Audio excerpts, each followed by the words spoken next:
And so I want to ask a little bit of a different question. When you do research or when you create any type of content or artistic content, anything that isn't a simple task with a predetermined outcome, it's this whole kind of psychological journey, right? Where you have moments of great excitement and feeling that it's going to be great for sure. And then there's moments of despair when you feel it makes no sense and it kind of goes up and down. So yeah, is that something you can relate to? Yes, 100%. Yes. Like in the long run, there are these big waves, but even in the day, I think sometimes like in a day on a single project, you go from yay to, oh my gosh, what am I doing? Do you think it gets easier with time when you have more experience and you know that it does go up and down? Yes, I think it does. I think you're mentally prepared for the up and down, and also the downs I think the downs matter less.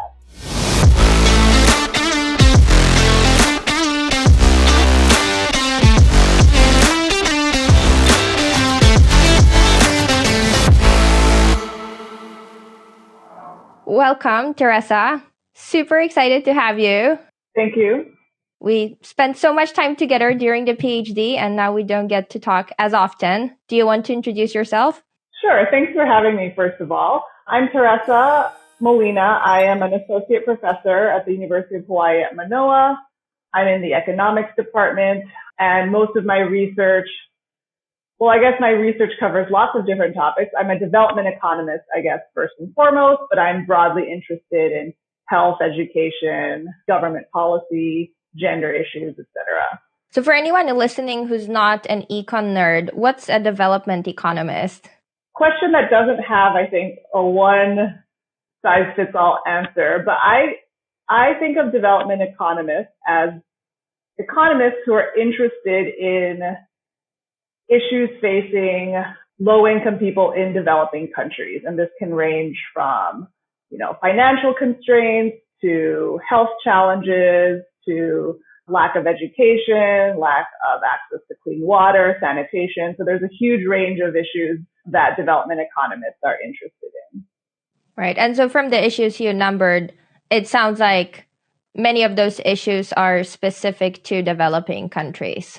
Yes, that's right. I would say specific to developing countries, though obviously there are issues that poor people in rich countries face as well, and that are not so different from the issues that poor people in poor countries face. And so in that sense, there is also sometimes, I think, a bit of overlap between what I do and what people who focus more on the United States might do. So you have a very successful academic career. And I think what a lot of listeners who are PhD students are wondering, how did you get there? Would you like to kind of take a step back and tell us how you got into econ, how you got into doing a PhD, and then if there was anything that you think you did particularly well throughout your PhD to end up where you are now? Okay, that's tough. I think so. To first answer that question, I think a lot of it is luck. I think I got lucky a lot along the way. I had a lot of support along the way. But I guess taking a step back, how did I get into this in the first place? So I don't know how far we can go back. I guess we could go back to, say, undergrad when I was trying to decide what I even wanted to major in. At the time, I wasn't really sure. I knew I liked math a lot, but I knew that I was also interested in issues facing developing countries. I'm from the Philippines. I didn't grow up there, but I spent my childhood, living in Japan, going back to the Philippines for the summer. So I would see the big differences, between a developed country like Japan and a developing country like the Philippines. And so those, I had those interests. I was interested in math. I didn't realize until I took an econ class, kind of on a whim, that econ uses a lot of math, but also there are lots of economists who strive to answer the types of questions that I was interested in. And so that's why I chose to major in economics in the first place. I eventually went on to get a PhD after working at a healthcare policy research company. Essentially, there were a lot of econ PhDs working there. And so I guess being surrounded by people who had gone or who did a lot of econ research and who had gone and gotten a PhD, I guess that's sort of what motivated me to go back to grad school and apply for an econ program. Once I was there, I think, like I said, I think I got lucky. I think I had a lot of good mentors. I was able to jump in to research, and maybe by my third year into topics that interested me. And I soon realized that I really liked doing research. I don't think I knew at the, when I entered grad school that I wanted to necessarily stay in academia, but by maybe year 3 or 4 of my PhD, I was realizing that I could do this forever. I could write papers forever. It was what I really enjoyed doing. And so I guess that's sort of what has ended up leading me to where I am now. I think a lot of students in the PhD face this problem of finding a research topic, right? And you want to find something that's specific enough so that it's doable, but it shouldn't be trivial, but it should also be interesting. And you need to have data if it's an empirical paper. And it's very easy to spend years looking for the right research topic. Do you have any tips for navigating this and how to get from the research about what to research to actually doing something? I would say I'm not even that good at this myself, but one thing I do is think about and work on lots of things at once. So because like you said, there are lots of challenges to finding a good research topic. You don't necessarily know even if you have a good idea, if it's going to work out. And so it's important to try lots of things, to dig into lots of things and fail because A, you learn a lot from doing that, but B, then, if you're working on lots of things at the same time, then, a few of those will work out and a few of those, you could then pursue. I think in grad school, I ended up choosing research topics in lots of different ways. So a couple of my research papers were with faculty. So that was basically just me, actually faculty reaching out to me to see if I wanted to work on something with them. And I think I was very fortunate in that sense.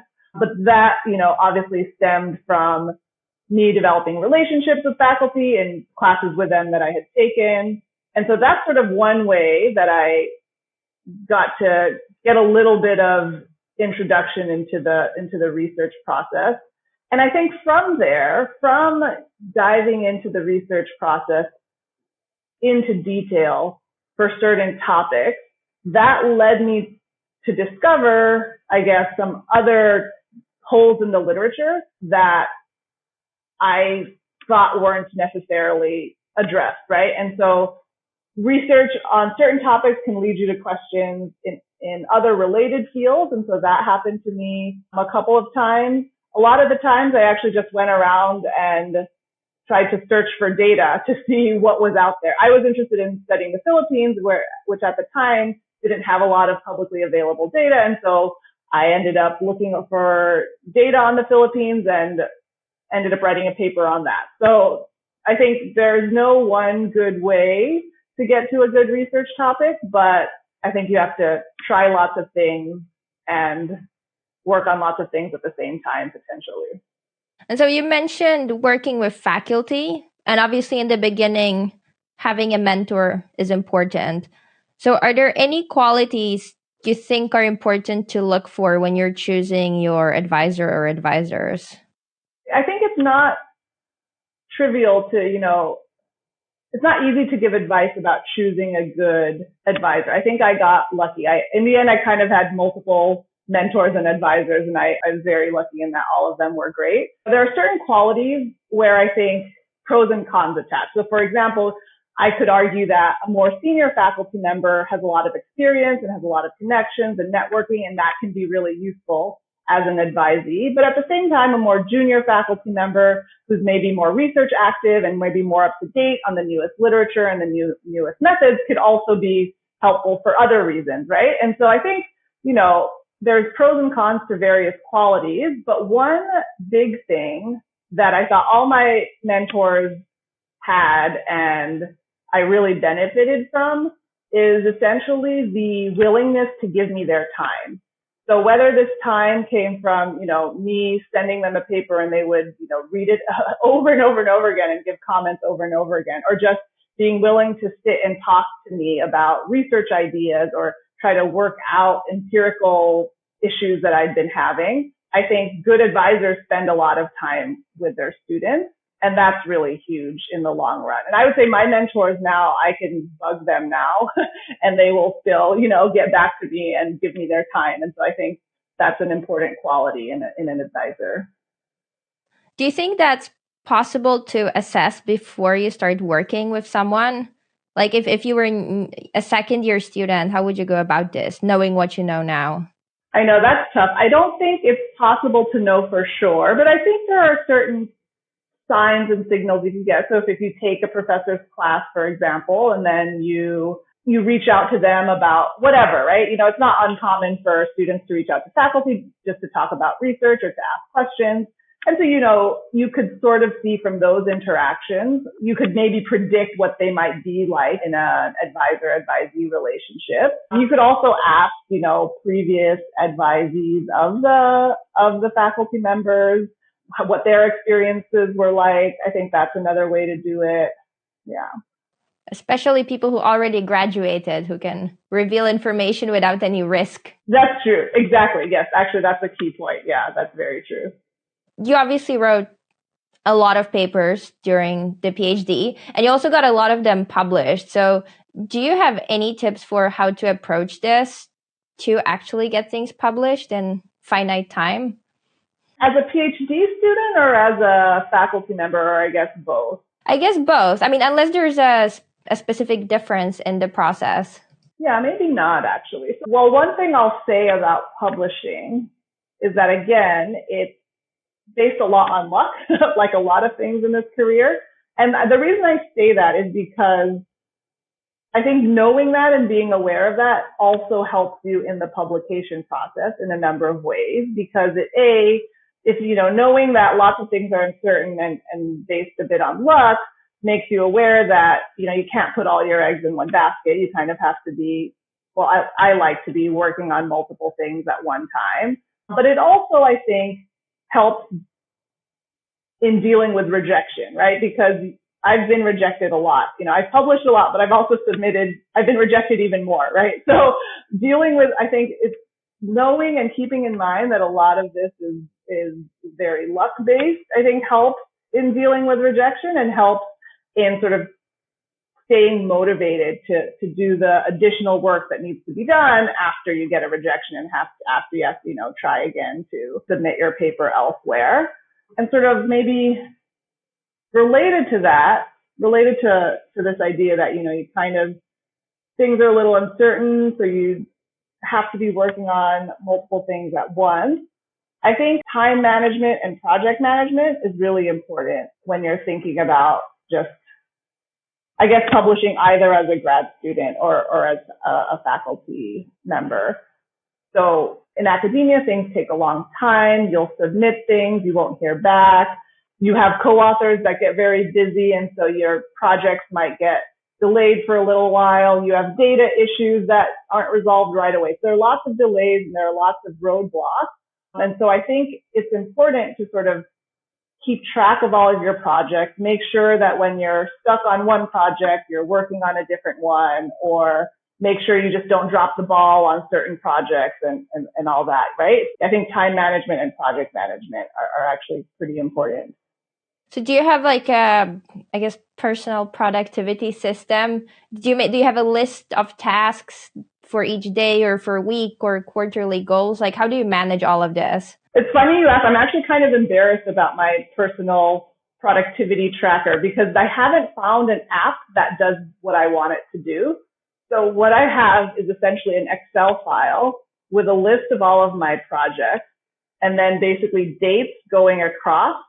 And so if, like, say for one project, I know that I have a deadline coming up, I'll mark wherever that deadline is on the sheet. And then I'll know, I'll need to work on it at least this many hours, or, I'll need to work on it for a few days throughout until that deadline. And I'll sort of try to mark off where I plan on working on that project. And then that makes it easy for me to see in a given day, what am I working on here? Do I have time to work on other things? And I can sort of piece things together that way. It's not very sophisticated, like I said, I haven't found the perfect app yet, but that's what I do essentially.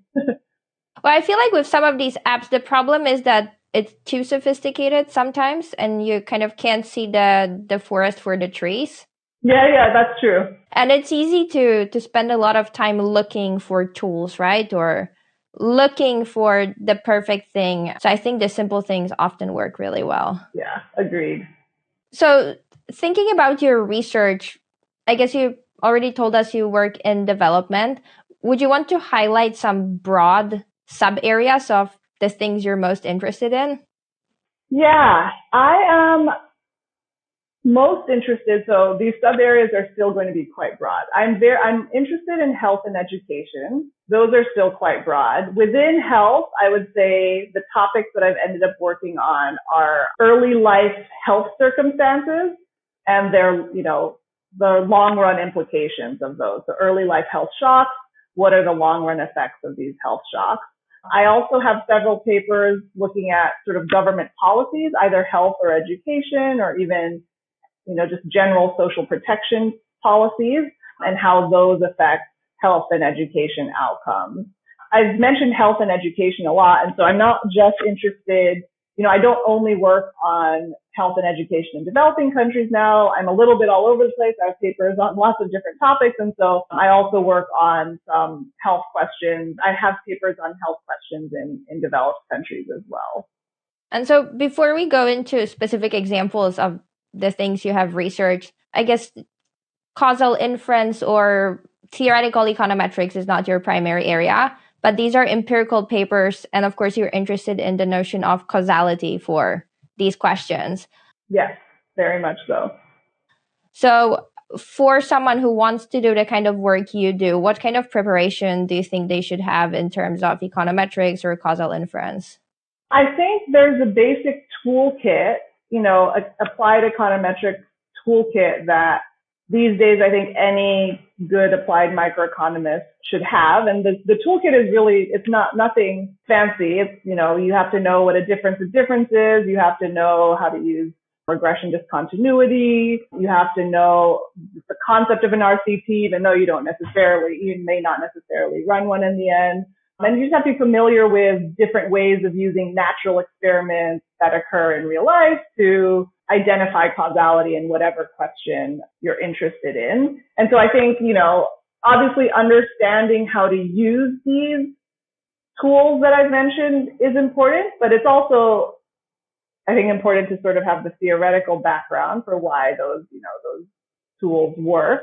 Yeah, but I would say I think these are the kind of the basic things you would need to be able to write your own papers, but also understand what's going on in the literature. One thing I'll say is that there are lots of tools that keep changing, and we're learning a lot more about Diffindips, for example, and keeping up to date with those types of things is also important. And when you write papers about health, for example, how much do you need to know about the specific health intervention or health problems? Do you ever consult with experts? I don't know if there's one sort of broad answer that will answer that question. I think the more you know, the better, for sure. You can learn a lot of what you need just from reading the literature. But a lot of times, I think it helps to talk to people. So, for example, we have this paper on childhood cancer in Denmark. And for that, I often, just ask people who are more familiar with the topic, nothing formal necessarily, just talk to friends or colleagues who I know that are doctors and ask them questions about cancer and cancer treatment and that sort of thing. I do have a paper where I've co-authored with a medical doctor. And so that has been a more formal relationship where it's been really helpful to have a medical doctor working with us on the same paper. And so I think, yes, so to go back to your original question, I think, again, the more you know, the better. But I don't think if you don't know initially, that shouldn't be a barrier to you trying to get into an area or get into a project. I think this translates more broadly into life in general. So I recently had a discussion with someone who's an expert in causal inference, and he was saying that you don't have to be an expert to question causality. Mm-hmm. Yes. To measure causal impact and the magnitude of the effect, you have to be pretty sophisticated. But not being a so-called expert shouldn't deter you from questioning, right, the logic and the causality, which I think is really important in everyday life, whether it's a doctor's recommendation you get or thinking about policy and what politicians claim or something you read in the paper, right? I think it's good to have that mindset. Very true. Very true.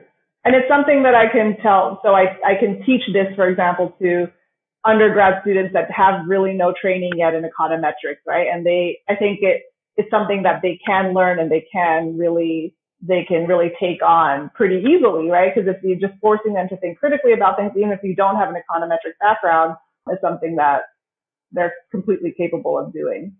And so I'm curious about the cancer paper about children in Denmark. What was it about and what did you find?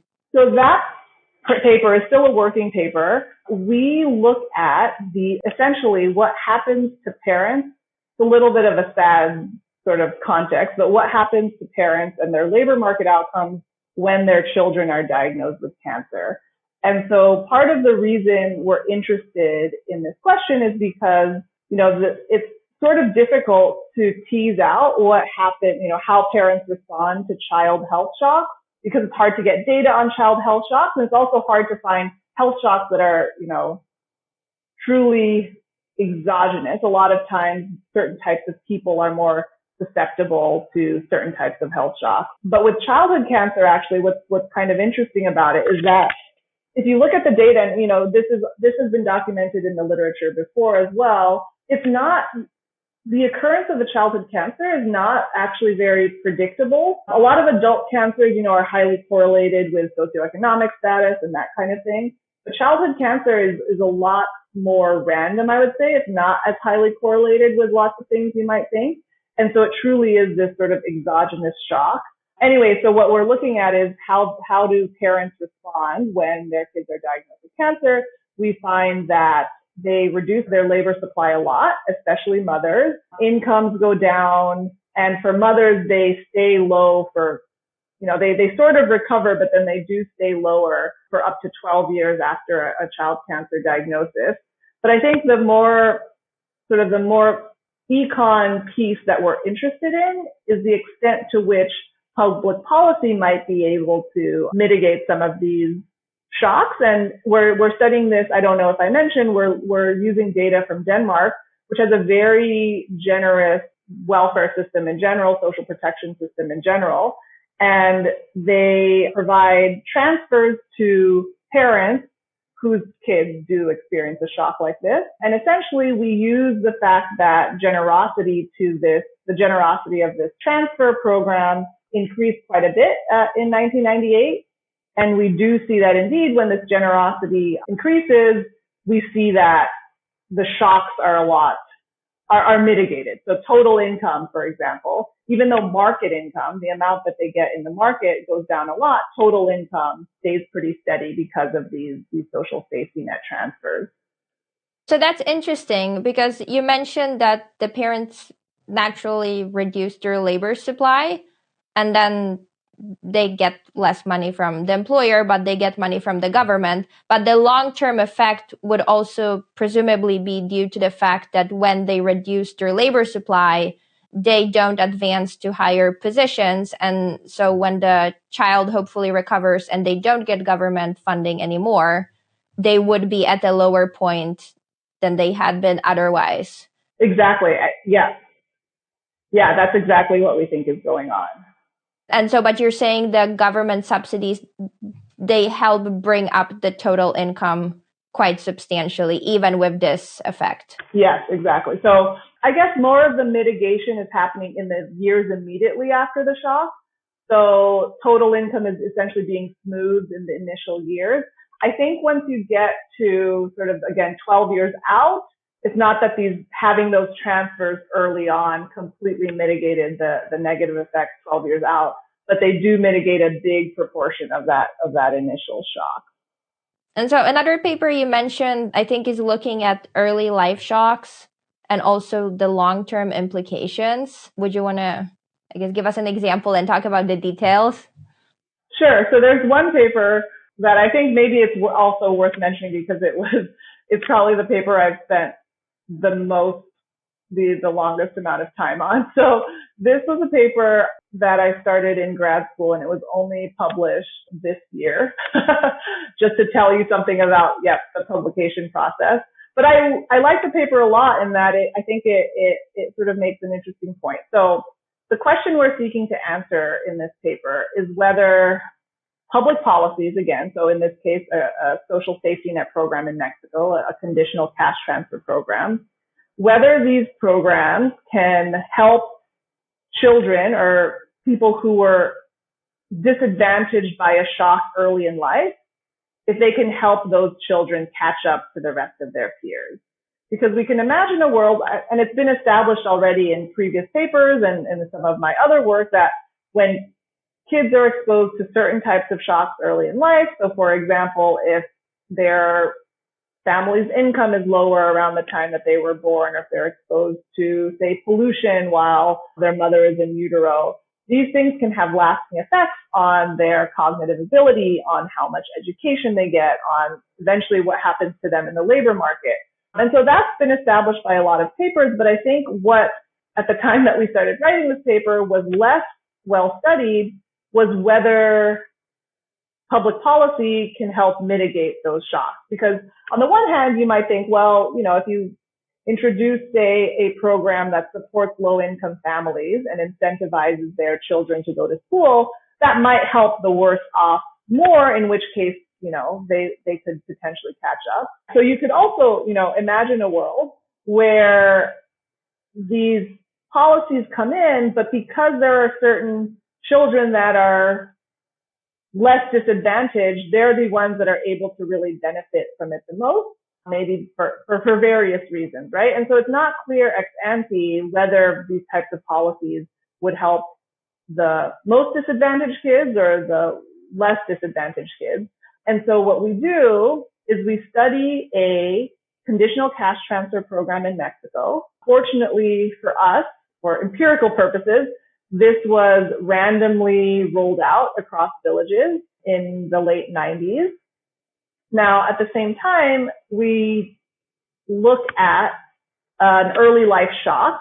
And in this case, we look at rainfall because we're looking at rural villages in Mexico where agriculture is a major source of income.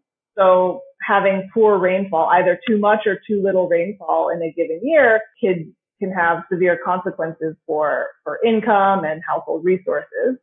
And so essentially what we do is we look at kids who are exposed to rainfall shocks, those who are not. We find that those who are exposed to rainfall shocks, meaning poor rainfall, or have lower educational attainment many years later, kind of in their late teens.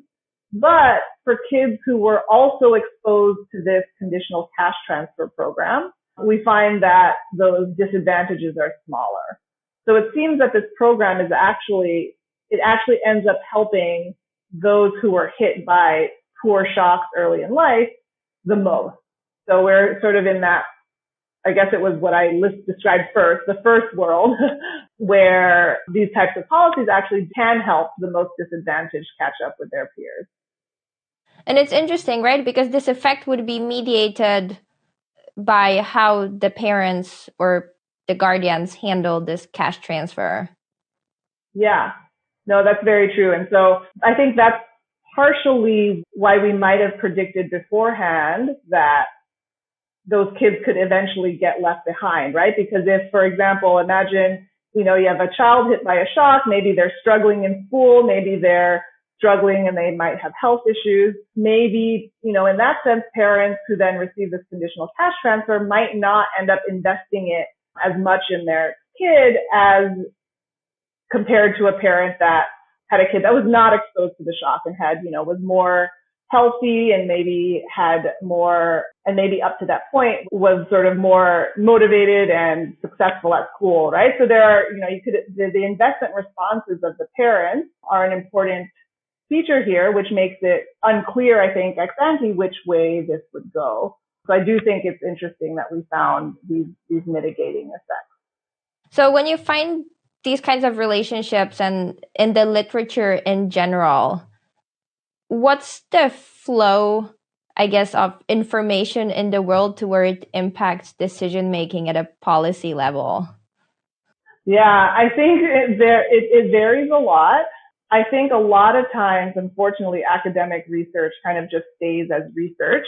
And if if by chance someone in government or at an international organization catches wind of the paper, then it might eventually make it into policy. So I think the normal flow is that this is the normal flow for me. I think this can differ for different people, is that academics work on these issues. They spend years on a paper. They present the paper around, so it does get some traction. Sometimes they might write, non-technical summaries of the paper or blogs about the paper so that non-academic audience have access to it and can read it without having to pore over all the boring stuff. And then at some point, this paper gets published, and through, I guess, the dissemination, the more informal sources of dissemination, eventually a policymaker who is, and I have to emphasize this here, a policymaker who is actually looking for, evidence, who's openly looking for evidence, would then potentially take this research into account while they're designing policy. But I will say that there is also a lot of potential for interaction, at least in development, between academics and people, say, at the World Bank, who are more, I think, directly connected to policymakers. And so there are also academic researchers at the World Bank who do similar work to what I do. And so people like them definitely draw on the evidence, just the general academic evidence base. And so I think that creates a link between a lot of the work that we academics do and potential policy makers. I'm, I guess, not intimately familiar with this world, but in my mind, development would be an area where I feel like economists are right at the positions in the World Bank and various organizations. Yeah, certainly. You mentioned another paper that sounds interesting, I think about drug policy in the Philippines. I like this paper because of, I guess, the way it came about. So I was working on a paper about the Philippines and working with some Filipino survey data.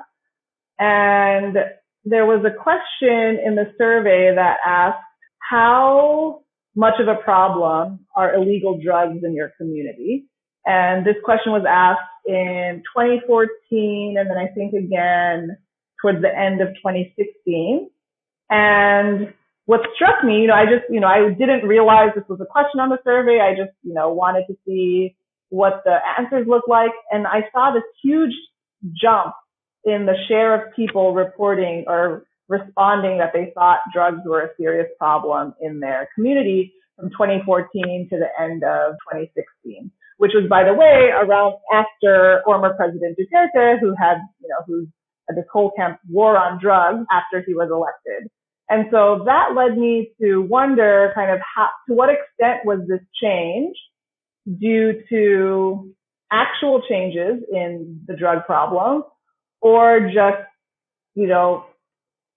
changes or maybe not changes or just in the way that Duterte himself portrayed it. And in particular, how he emphasized illegal drugs in his inauguration speech. And so I was curious about whether, some of that increase was basically due to his portrayal of the issue. And so then I ended up diving into Google Trends, looking for searches on how often people had searched the term drugs or related topics. And I also, in Google Trends, where you have much more high frequency data, I saw a big spike again right around the time that he was inaugurated. And for the longest time, I kind of just sat on those results without really knowing what to do with it because, I think it's an interesting finding, but in terms of causal inference, there's a lot to be desired there. I can't really jump to the conclusion that the speech caused people to change their opinions about drugs. And so I think it was actually just by chance we had a visiting speaker come by who had a paper using Google Trends. And so I talked to him about my idea, which is very far from a paper. And he seemed really interested and he had lots of good ideas. And so we eventually, ended up co-authoring. and made a lot of progress on the paper or on this project and basically turned it into a real paper. I kind of like this paper for that reason, that it started off as this interesting discovery in a survey and eventually ended up being a published paper. And how big was the jump you saw in the survey data? Probably somewhere from like maybe 20% of people not saying it wasn't really a problem to well over half, maybe close to 70%. I'm likely misremembering a little bit, but it was large. Right. And so what was the conclusion of the paper? So in the end, we did conclude that his inauguration speech did have a lot to do with that jump. But I would say what we added to that was that it wasn't just about, these opinions about drugs. It wasn't just Google Trends. It was also in a survey that we found later on that actually asked people, what do you think the top priority of the government should be? And there was no question specifically about drugs, but crime, I think, was one of them. And we saw a big jump in that. And the reason I think we were able to come to that conclusion was because eventually, won't go into too many details, but we essentially found an empirical strategy that helped us isolate causality a little bit better. And so I think that's what took it to the next level. And I think this is another perfect example of how like a saliency bias or recency bias or whatever bias can cause people to conclude certain causal relationships, and how, again, you can question causality, and really anyone could have asked the question that you did. Of course, answering it is more complicated. But I do think that's a really cool finding. And I love that you used Google Trends as part of it. Yeah, it's becoming a really helpful tool, I think, in research. It is. I wish the data were, right, because they normalize the data to the highest data point. It would be so informative if they didn't. They actually had numbers, right? I agree. Yes, that would be wonderful. Although I'm not an expert on this topic at all, so someone may hear it and say I'm wrong here. But if you go to the Google Keywords Planner on Google Ads and you look for keywords, you do get a more precise search volume, right? Because if you're planning to bid on a keyword in a Google ad, you want to know how much people are searching it. Oh, interesting. That is good to know. Huh. So it's something to explore. Cool. So given the recent, I guess, saliency of Hawaii with all the kind of natural disaster, is there, I would love to hear about that paper and what you asked and what you found. Yeah, so that paper is a little bit less about the Affordable Care Act is a big part of it, but it's a little bit more about a very specific policy change that took place in Hawaii in 2015. So prior to 2015, migrants from 3 Pacific Island countries, they're called COFA migrants because they're under the Compact of Free Association, they were legally allowed, well, they still are. So they are legally allowed to live and work in the United States. And this is because in exchange essentially for the U.S. having some control over or essentially using their areas for military testing in the past and things like that. And so they're allowed to live and work in the U.S. And up until 2015, they also had access to Medicaid. So health insurance for low-income individuals. They also had access to Medicaid. In 2015, however, that access was revoked. And our question is really simple. We just want to look at kind of what happens to their health outcomes. My co-authors had written a paper prior to this looking at the effects of this policy just on healthcare utilization of these COFA migrants. But what I wanted to know, after seeing them present that paper, I asked, well, do we have any health data, actual outcome data that we could use? And so that led us to get mortality data from the Department of Health. And so the paper is actually pretty straightforward and simple in the sense that we essentially just look at death rates over this time period, comparing COFA migrants to the white population, and sort of as a placebo test, then comparing a different race, Japanese, to the white population before and after this policy change. And we unfortunately find increases in mortality rates a couple of years after the revocation of the Medicaid benefits, which it makes a lot of sense because a lot of these individuals are low income households that, don't have access to a lot of other sources of support. And so, and I'll often also face a lot of health challenges. And so I think, while sad, I think it makes sense that, taking away access to this insurance eventually led to higher mortality rates in the population. And presumably there is a lag because it's not they fell from a roof and help wasn't there, but it's more like they didn't feel good and so they didn't go to the doctor because there wasn't any insurance and stuff like that. Yeah, exactly. How big of a population are we talking about? It's a pretty small population. I should know the number. I don't know it off the top of my head. It's a pretty small population, but I would, yeah, anyways. I'd never heard of it, so. I mean, I had never heard of this COFA agreement and the policy changes, all the policy changes that affected them until I moved here for my job. And that's another thing about research, I think, is that kind of where you are also determines what topics you end up working on. And so I want to ask a little bit of a different question. When you do research or when you create any type of content or artistic content, anything that isn't a simple task with a predetermined outcome, it's this whole kind of psychological journey, right? Where you have moments of great excitement and feeling that it's going to be great for sure. And then there's moments of despair when you feel it makes no sense and it kind of goes up and down. So yeah, is that something you can relate to? Yes, 100%. Yes. Like in the long run, there are these big waves, but even in the day, I think sometimes like in a day on a single project, you go from yay to, oh my gosh, what am I doing? Do you think it gets easier with time when you have more experience and you know that it does go up and down? Yes, I think it does. I think you're mentally prepared for the up and down, and then and also the downs I think the downs matter less. When you're in grad school and you are trying to get a job and you need this one paper that you've finally got going to be something, like a roadblock on that one paper can be extremely upsetting. But when you have lots of projects going on, lots of, you've failed a bunch already before, the lows are definitely, I think, less severe. Well, I also imagine having tenure already helps attenuate the impact of the lows.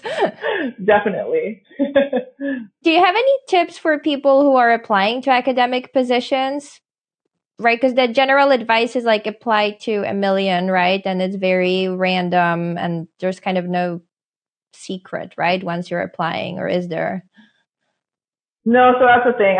What I was going to say as soon as you asked me the question was that I don't think I have any good advice that no one has given. I think it's just you apply everywhere.